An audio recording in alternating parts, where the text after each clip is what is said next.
durante años pensé que lo que vivía en mi familia era normal. Pensé que tener una hermana que te copia es algo que le pasa a mucha gente, que es parte de crecer juntas, que es incluso una señal de admiración. Me lo repetí tantas veces que casi lo llegué a creer. Pero hay un momento en la vida en que abres los ojos y ya no puedes volver a cerrarlos. Y ese momento, para mí, llegó el día que mi hermana Rebeca anunció que se casaba.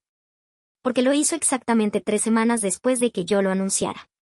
Y eligió la misma fecha de boda que yo. Me llamo Valeria. Tengo 32 años, vivo en Madrid, trabajo en diseño gráfico y llevo toda mi vida siendo, sin haberlo pedido, el espejo en el que mi hermana se miraba para intentar superarme. No lo digo con rencor. Lo digo con la claridad fría de alguien que ha tenido tiempo de sobra para procesarlo todo. Porque esta historia es de obsesión. Es de una familia que durante demasiado tiempo miró para otro lado mientras yo gritaba sin que nadie escuchara. Y es, sobre todo, de la trampa que tuve que tender para que todo el mundo pudiera ver, de una vez por todas, lo que yo llevaba años intentando explicar. Rebeca es 2 años menor que yo. Desde pequeña, siempre estuvo a mi sombra, y supongo que eso tiene su lógica. Las hermanas pequeñas imitan a las mayores, todo el mundo lo sabe. Pero lo que Rebeca hacía no era exactamente imitar. Era algo más calculado, más frío. Cuando yo tenía 12 años y me corté el pelo hasta los hombros, ella apareció al día siguiente con el mismo corte. Cuando a los 15 me apasioné por la música indie y empecé a coleccionar vinilos, ella se compró un reproductor y empezó a ir a los mismos conciertos que yo. Cuando a los 17 me apunté a clases de fotografía, ella convenció a mis padres de que la apuntaran también. Mi madre lo llamaba devoción. Mi padre lo llamaba admiración. Yo lo llamaba agotamiento. Lo que me desconcertaba no era el hecho de que me copiara. Era el patrón que seguía siempre. Nunca copiaba exactamente lo que yo hacía. Siempre añadía un escalón más, una versión mejorada. Si yo me compraba una chaqueta azul bonita, ella aparecía días después con la misma chaqueta pero en una versión de una marca más cara. Si yo empezaba a estudiar inglés en una academia, ella anunciaba que se apuntaba a un curso intensivo de inglés y francés. Si yo conseguía un trabajo como diseñadora junior en una agencia pequeña, ella consiguió uno en una agencia más grande 3 meses después, sin haber estudiado lo mismo que yo, simplemente porque había visto el camino que yo abría. Mi vida era su borrador.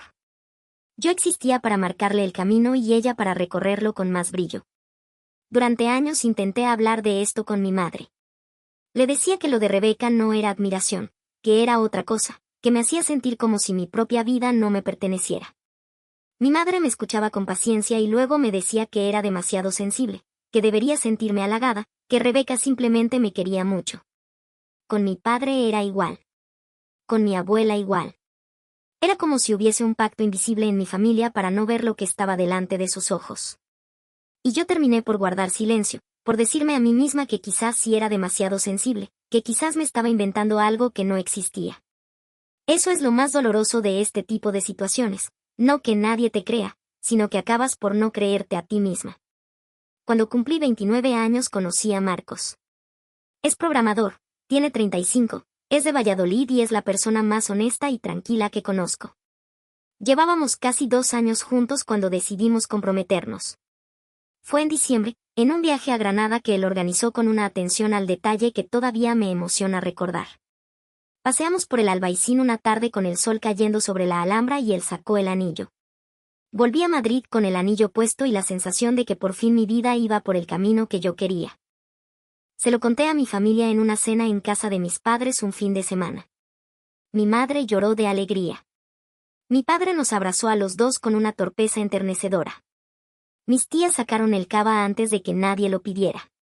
Y Rebeca sonrió. Una sonrisa amplia, cálida, de felicitación. Una sonrisa que en ese momento interpreté como lo que quería que fuera, cariño. Ahora sé que era otra cosa. Ahora sé que era el comienzo de lo que vendría después. 3 semanas después de aquella cena, Rebeca llamó a mis padres para anunciar que su novio Adrián, un chico con el que llevaba apenas 8 meses saliendo, le había pedido matrimonio. Mis padres se pusieron contentísimos. Otra boda en la familia, qué alegría. Yo intenté alegrarme también. De verdad que lo intenté. Felicité a Rebeca, le pregunté por los planes, le dije que me parecía una noticia preciosa. Pero entonces mi madre propuso que coordináramos las fechas para no coincidir, para que la familia pudiera disfrutar de las dos bodas por separado sin tener que elegir entre una y otra. Y Rebeca respondió, con una calma que todavía me hiela la sangre cuando lo recuerdo, que ella ya había pensado en eso y que le parecía una idea preciosa celebrar las dos bodas el mismo día. El mismo día exacto que yo había elegido meses antes, cuando Rebeca todavía ni siquiera salía con Adrián. El silencio en la mesa duró varios segundos. Yo miré a Rebeca directamente. Ella me devolvió la mirada sin pestañear, con una serenidad que me pareció casi clínica. Mi madre intentó restarle importancia diciendo que seguro que era una coincidencia, que Rebeca no sabía la fecha exacta. Mi padre cambió de tema con una broma que nadie celebró. Y yo me quedé ahí sentada con el cava sin terminar delante de mí, pensando que me estaba volviendo loca. Porque nadie en esa mesa quería ver lo que era absolutamente evidente. Esa noche le conté todo a Marcos. Le expliqué el patrón. Le narré cada episodio desde la infancia, cada copia, cada escalón añadido. Le dije que esto no era una coincidencia, que era exactamente lo que Rebeca siempre había hecho pero llevado a un nivel que ya no podía seguir ignorando ni relativizando. Marcos me escuchó durante horas sin interrumpirme. Y cuando terminé me dijo algo que se quedó grabado en mi memoria con una claridad absoluta. Si quieres que alguien más lo vea, tienes que demostrarlo de una manera que no deje lugar a ninguna duda. Yo tardé 3 días en decidir cómo hacerlo. Esa fue la semilla de la trampa. A la semana siguiente, durante una llamada en la que estaban mi madre, Rebeca y yo, dije algo que no era verdad.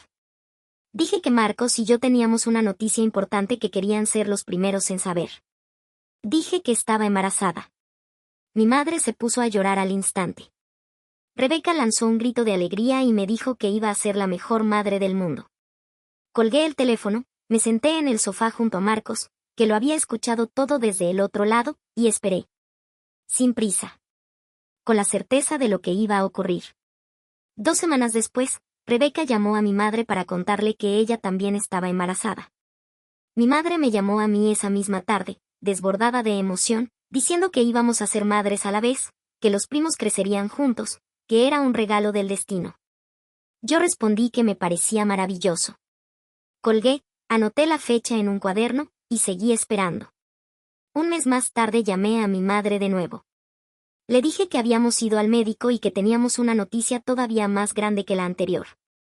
Que esperábamos gemelos. Mi madre casi se cae de la silla. Dijo que había que celebrarlo, que iba a llamar a todo el mundo, que era una bendición. Colgué y empecé a contar los días. 19 días después, Rebeca llamó a mi madre para contarle que en su última ecografía habían descubierto que ella también esperaba gemelos. Llegados a ese punto, incluso mi madre hizo una pausa larga al teléfono antes de responder. Una pausa en la que yo casi podía escucharla pensar. Pero aún así no dijo nada en voz alta. Aún así, nadie en mi familia pronunció lo que estaba ocurriendo con una claridad que no dejara lugar a la interpretación. Y yo pensé que si eso no bastaba, si los gemelos inventados de Rebeca no bastaban para que alguien abriera los ojos, entonces necesitaba un escenario diferente. Necesitaba que todo pasara de golpe, delante de todos, sin posibilidad de mirar hacia otro lado. Fue entonces cuando propuse organizar una celebración conjunta. Un baby shower, como se dice ahora, en casa de mis padres. Una fiesta a la que invitaríamos a toda la familia, los tíos, los primos, los abuelos, los amigos de la familia de toda la vida. Rebeca aceptó encantada. Mi madre se puso a organizar todo con una energía que hacía mucho tiempo que no le veía. Y yo empecé a preparar lo que iba a decir. El día de la fiesta era un sábado de mayo. El jardín de mis padres estaba precioso, lleno de flores y de esa luz de primavera que lo suaviza todo. Había una mesa larga con comida, globos de colores, música de fondo. La gente llegó alegre, con regalos, con esa disposición festiva que tienen las reuniones familiares cuando todo el mundo quiere que salga bien. Rebeca llegó con un vestido ajustado de color crema que marcaba deliberadamente la barriga. Una barriga que, teniendo en cuenta las fechas que ella misma había dado en sus anuncios, debería ser bastante más pronunciada de lo que mostraba. Yo llevaba una blusa suelta de lino, sin ningún escote especial, sin nada que marcara nada. Nadie lo comentó. La gente abrazó a las dos, felicitó a las dos, hizo fotos con las dos. A media tarde, Cuando todo el mundo tenía la copa en la mano y la conversación estaba en su punto más animado, pedí silencio. Dije que quería aprovechar que estábamos todos juntos para compartir algo que llevaba tiempo queriendo decir. Sentí como Rebeca, que estaba a mi lado, se tensaba levemente. Vi a mi madre sonreír desde el otro extremo del jardín, creyendo que iba a anunciar el sexo de los bebés o algo por el estilo. Y entonces dije la verdad. Dije que no estaba embarazada. Que nunca lo había estado. Que el embarazo, los gemelos, toda esa historia que había contado, era mentira.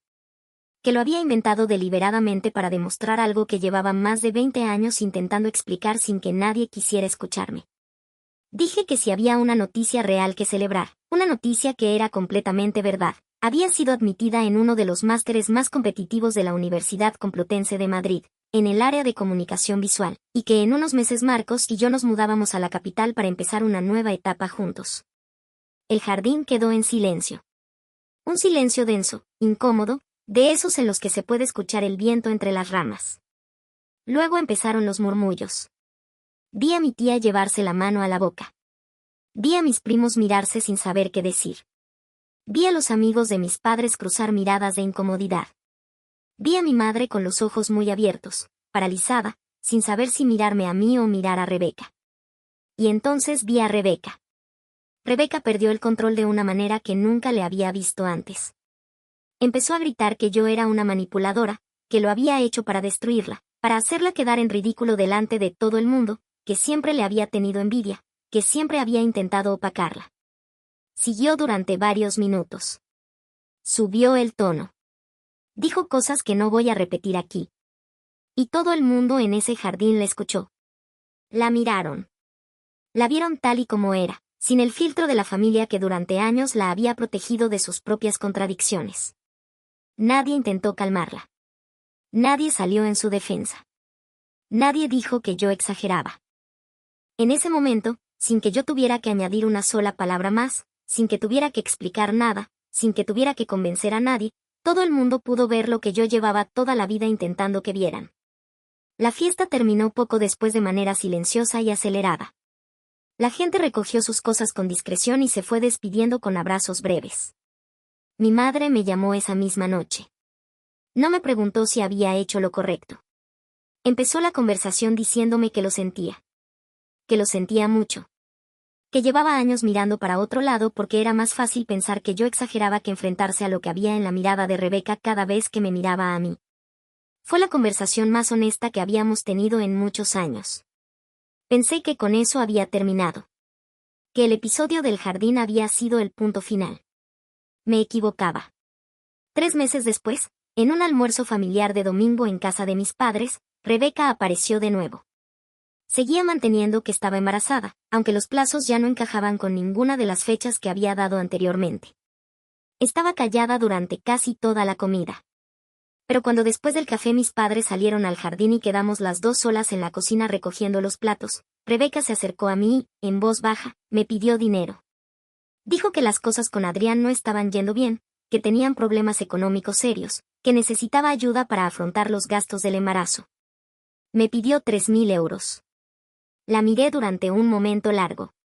Pensé en todo lo que había pasado. En los años de copias, en la fecha de la boda, en los gemelos inventados, en el jardín lleno de gente, en sus gritos delante de toda la familia.